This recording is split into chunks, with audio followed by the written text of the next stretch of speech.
Okay, so now we're going to go over one of the most useful applications involving exponential functions, and that's going to be involving how compound interest is calculated. So you've probably seen maybe in like your econ class, or maybe like one of your AP econ class, macro econ, problems involving compound interest, and you've probably seen like the natural log or the value being, in some of the formulas. So now we're gonna go into why that is. So a common way to calculate compound interest is according to this formula, which you probably seen earlier, maybe in like math 2 or algebra 2 or pre-calculus. And that's where the amount that you would get, the total amount, is equal to P, where P is the principal or the initial amount, times 1 plus R over N to the N, and R is being equal to the interest rate, which could be, 8% or, 10%, whatever, but R has to be written as a decimal in the formula, and N is the number of compoundings per year. So maybe it's, every month, which would be 12, or, every like 2 months, or, maybe just once or every day, that sort of thing. So for example, if our principal is $1,000 and our interest rate was 8%, then you're going to notice that the amount actually starts to approach some value as you increase the number of compoundings per year. So if you were to calculate this formula when n is 1, 2, 4, and 12, you're going to see that the values don't really go up by that much, even though n goes up by a lot. So to gain some insight, let's go through this example where we're going to see what happens when we plug in x values of 10, 100, 1,000, 10,000, all the way to the million into this equation. So I advise you to, first, pause the video and try these values on your own and to see what you get. So let me just go through it, show you a couple of them in my calculator. So if we have 10, we're going to have 10 plus 1 over 10, or we're going to have 11 over 10 all to the 10th power, and we'll get about 2.59. Now, x is 100, we'll have 101 over 100 to the 100th power.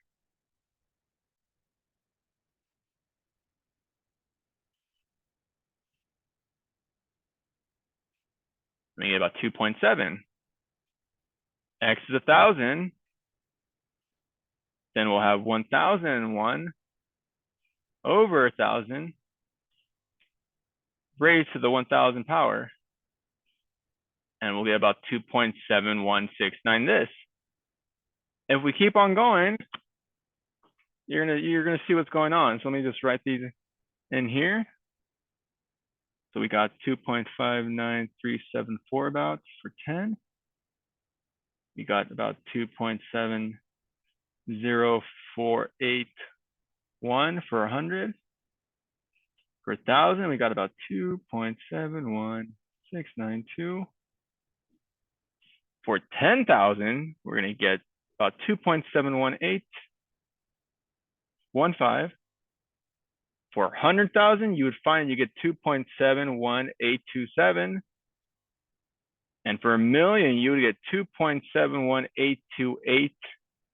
And you're probably catching on to what's going on. These values actually approach E as, X gets bigger and bigger. So we can say that if we take the limit as X goes to infinity, then this is going to approach E. And I should notice I wrote an N there, which I should write an X. Let me fix that. There we go. So limit of this as X goes to infinity actually approaches E. So it's pretty crazy how this works. Now it's like, well, who cares? What's the importance of that in regards to this? Well, I can actually show that this is equal to this. And I'm going to just use a very simple, it's not really even a proof. It's more just like a magic trick with algebra. So let's go through it right here. So let's make A equal to this whole thing as n goes to infinity. So let's make the limit as n goes to infinity of p times 1 plus r over n to the n power. Now, using limit properties, what we can do is take out or move the coefficient of p into the coefficient of the entire limit. So this would be equal to p times the limit as n goes to infinity of 1 plus, and now instead of making this r over n, I'm going to make this 1 over n over r. So plus 1 over n over r, because you can rewrite this simplified, or rewrite this using the fractions as multiplying by the reciprocal. So this would then become that. And likewise, let me just, again, rewrite this n as being multiplied as n over r to the r power. So what I mean is this whole thing is raised to the n over r power. But then I'm going to take this whole thing, just this part right here, and raise it to the r power. I'm going to put that as a group and raise all that to the r power. That way, when I redistribute r to this, that just becomes n, which we got there. And again, 1 over n over r, this just becomes that. So again, we haven't really even done anything special. We were just writing it in a different way. Now, from here, let me just make x equal to n over r.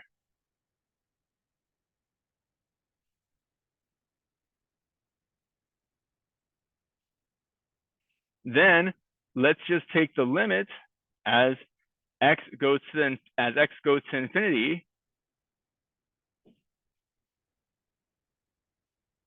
So then what we have is basically p times the limit as x goes to infinity, which works because if x goes to infinity, then that's the same.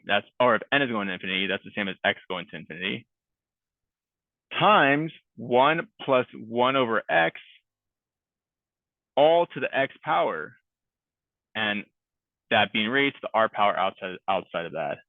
So let me go 1 plus 1 over x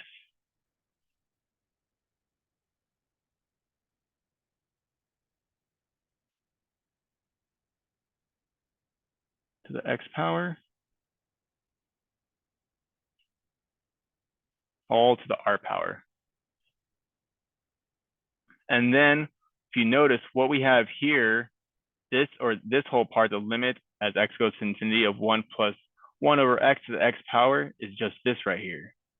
So what then I have as a result is just p times e. The e is, again, this part right here. And all of that is just being raised to the r power.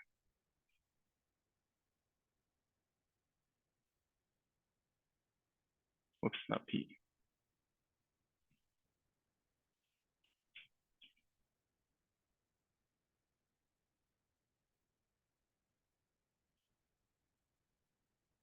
And this is just your amount, this is just your a. So again, this is probably a common thing you've seen in your pre-cal or econ class. And again, this makes calculations very useful because we've already shown taking the derivative of e is really easy. Integrating e is very easy. Plus, it's if you in software, it's less, takes less, computing power, less memory, and all that. When you have you don't have to calculate so many, different equations when you can just calculate something like this. Now maybe you've seen, again, don't be confused as if you're wondering like, maybe, no, I haven't seen it like this. I've seen p times e to the rt. So maybe something like this.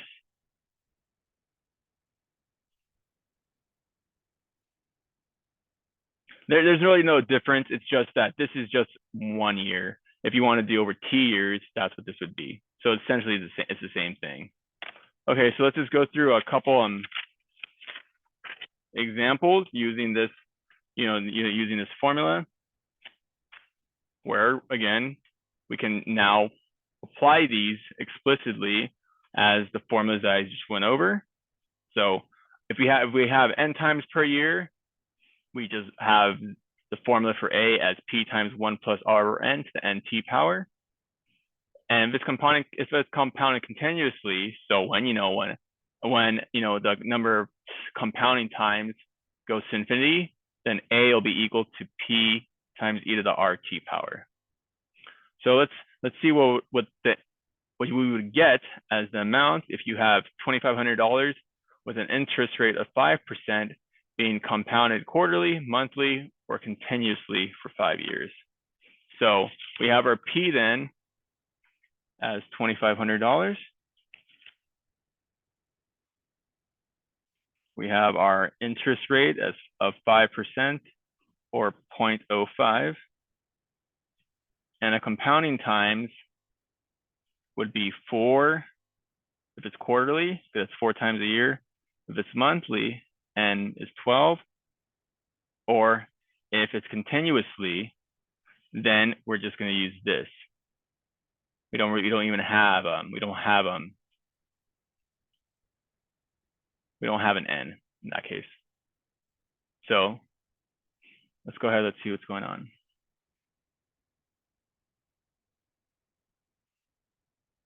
So for quarterly, we would get that A would be 2,500 times 1 plus 0.05 over 4 to the 12 times, and T is 5. Let me add that. T is 5, that's 5 years, times 12 times 5. So this being raised to 60th power, so 1 plus 0.05 divided by 4 raised to 60th power times 2,500, and we would get about 5,300, not 50th power. Wow. 20th power.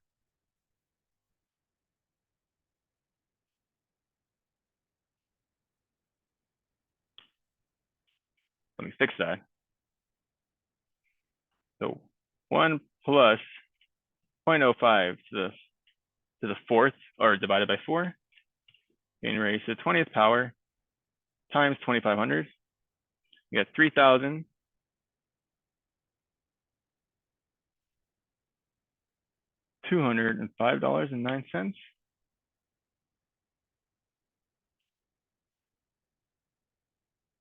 That's monthly. Or sorry, that's quarterly. If we got monthly, we would have A being equal to 2,500 times 1 plus 0.05 over 12. That would be to the 12th times 5, so to the 60th power. And we would get, calculating this, we get about $3,208.40.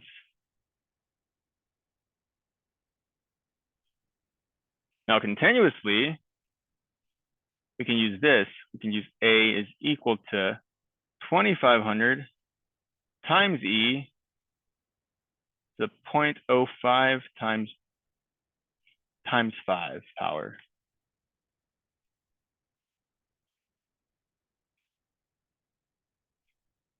So 2,500 times E to the 0.25 power, and we'll get about $3,010.06.